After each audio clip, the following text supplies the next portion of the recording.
what's up? Welcome back to the channel. Today is a very sad day. This is my last, 24 hours or so with my 2003 100 Series Land Cruiser.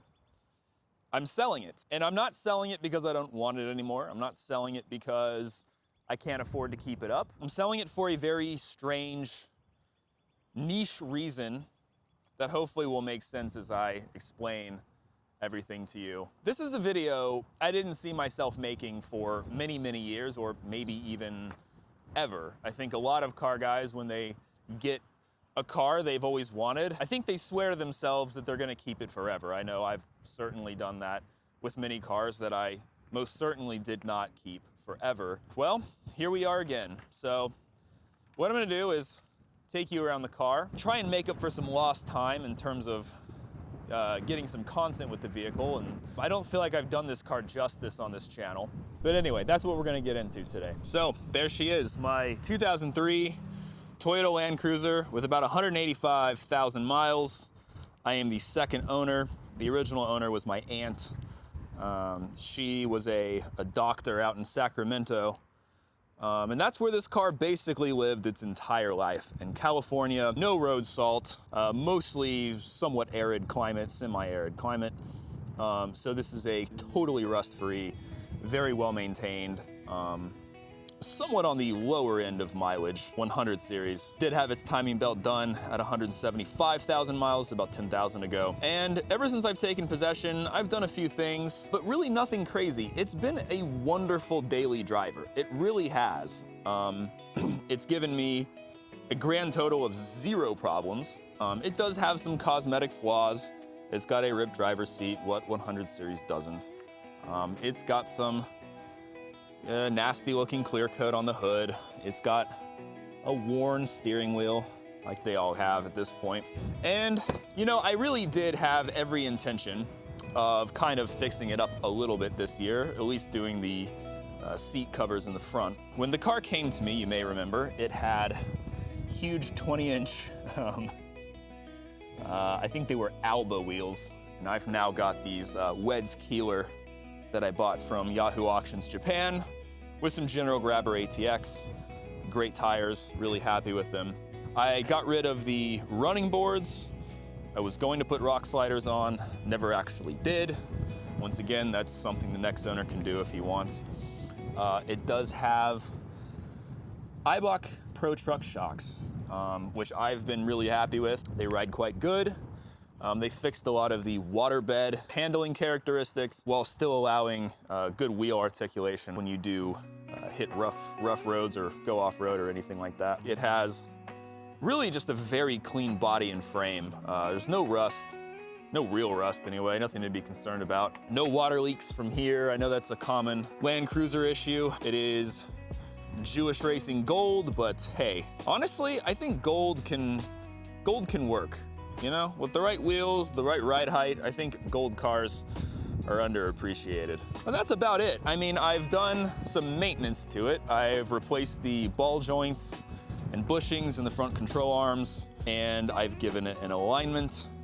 I've also done a couple of oil changes, and I replaced the CV joints, well, basically both front axles. So that's it. That's all the maintenance I've really had to do to it. It has not broken down, hasn't given me any problems. We do have a video on my channel where I installed cabin air filters. So this car did not come with cabin air filters, but now it has it. And there's the back seat. I do have the WeatherTech floor shells, which have been phenomenal. I will probably have to get a set for my next car. Been very happy with those. But that's it. That's my 100 series. Now, let me just speak ever so briefly about why I'm selling the car. Sorry, I gotta kind of get behind this bus. It's like a very windy day. Very thankful for this dead cat on my microphone right now. And you should be too. Well, so here's the deal. I've only owned this car for 2 years. I bought this car in January of 2023 is when I took possession officially. And it is now March of 2025. And as I mentioned, I'm selling it. So let's talk about why that's happening. A friend of a friend approached me. They were seriously in the market for a 100 Series Land Cruiser. And, you know, we sort of talked. I gave him some information about the truck, and what I've done to it and, you know, the history of it. Told him, you know, I was the second owner. It's a California truck. It's completely rust-free. It's very well maintained. And I didn't realize it. I was just sort of talking about my car, but I was actually kind of selling him the car. This is someone who, as I mentioned, was very much in the market for one. Unfortunately, he began to ask me what I would take for the car to let go of it. And I threw out a number that I thought, there's no way he would go for that. And to my surprise, or maybe even my dismay, he said yes. And so let me just talk about Land Cruiser pricing just real briefly. These cars had a big run up in price around the pandemic, right? As the popularity of overlanding kind of skyrocketed out of nowhere, everyone was trying to get out of their cities and lockdowns. Cars like Land Cruisers, 4Runners, Xteras, you know, things like that really started to go up in value because everyone wanted to go overlanding. Well, I think the overlanding craze has cooled off a little bit. And in my opinion, just from looking at Marketplace and Auto Trader and Car Gurus, the 100 Series Land Cruiser has softened in value quite a bit. We are back to just about pre-pandemic pricing. You can get one of these in decent shape. It may need a timing belt or a little bit of work, but you can get a decent one of these for about $10 to $12, maybe $13,000. And this is a 2003, so it doesn't have, it's not the $98.99 that had the optional locking rear diff. It does not have a locking rear diff. It does have A-Track, but it doesn't have the locking diff. It is not a 05 Plus, which had the VVTi engine, or maybe it was 2004. One of those years, got a upgraded engine with more power. And it is not the 06, 07 facelift. It is the old body style 100 series. So as far as the spec of the car, the year, the color, the, you know, options, it's not exactly a super desirable one. Now, it's a great truck. It's been loved, it's been maintained, it has been an absolutely phenomenal daily driver over the last 2 years. But it's not like the ultimate Land Cruiser. So I'm kind of a fool if I don't take that price. That's just my take on it. And before you tell me I'm a bad person for selling someone a car for too much money, let me just say one thing.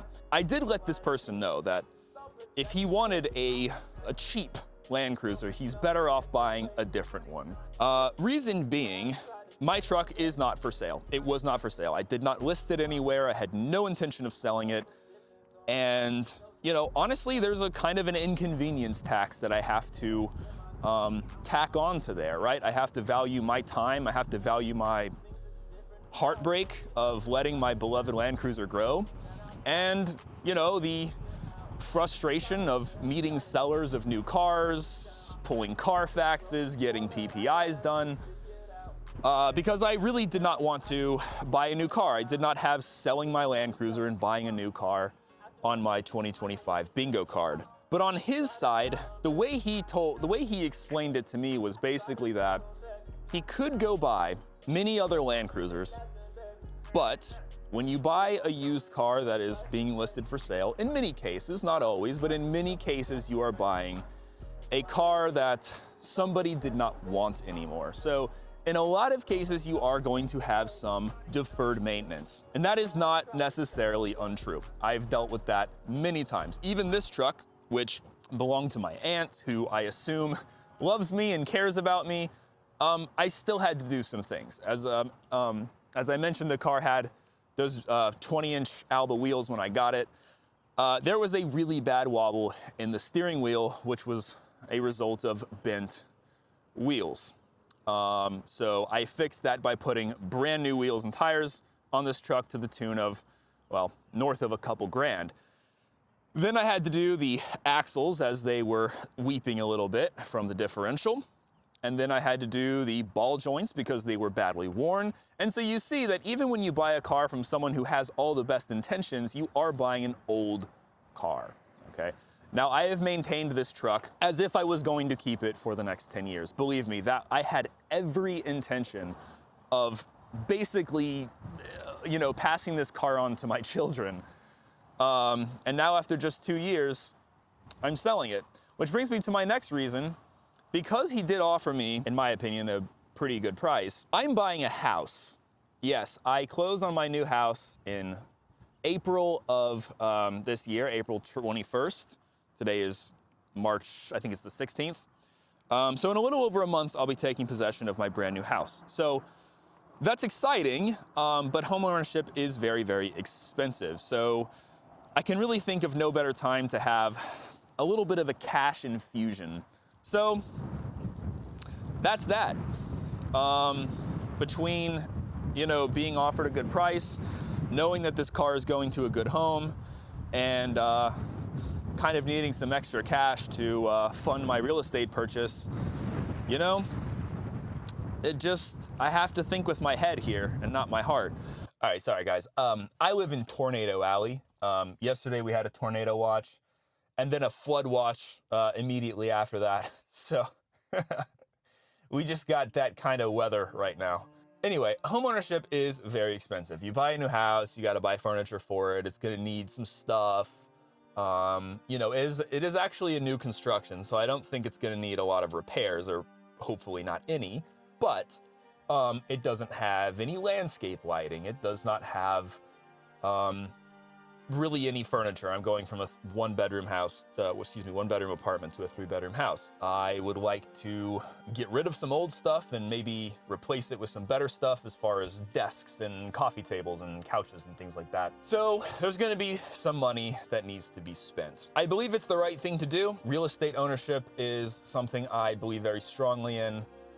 Unfortunately, it is a goal I've had for a longer time, and a stronger goal that I've had than any sort of car ownership. I mean, I think owning a house and a Honda Civic is more ideal than renting an apartment and driving a Lamborghini. That's just how I am. And so it's a sad day. I mean, it really is. I mean, I wish I had, infinite money and, the car was priceless and nothing mattered, but that's just not how life works. If you are interested in owning a 100 Series Land Cruiser, my advice is get one now. Do not pay pandemic pricing for one. You don't have to do that. Get one while they're still affordable. What else can I really say? I mean, I am getting a new car. I am replacing it with a car that I've spent way less money on. I'm not going to reveal that car right now. I will make a whole reveal video when I take possession of it. But I will give a hint. It's German. Now, that's kind of funny. Going from a Toyota Land Cruiser, essentially the king of reliability, to a German car. Probably not something a lot of people would advise. I think I'll be fine. I've still got the Shelby. I've owned that thing for 4 years. It has been rock solid. You know what's funny is I've actually received more compliments on this car than I have ever on my Shelby. Yeah, they're very special. If you get a chance to own one, I highly recommend it. And with that, I'm going to close this video. This is the last time you may see this car on this channel. I have one caveat to that though. There's one silver lining around this very dark cloud, which is that the buyer of this car is someone who is very much in the automotive media space. I know he will take good care of it, and he has decided to give me first right of refusal if he ever wants to sell it, which means as soon as he decides he wants to sell it, which will probably be many years from now, he owes me a text message at least to see if I want to buy it back. And who knows? Maybe I will. Maybe I will. Hopefully this is goodbye for now and not goodbye forever. So with that, I hope you have a great rest of your day. Try not to cry too hard. And I can't wait to show you what I got next.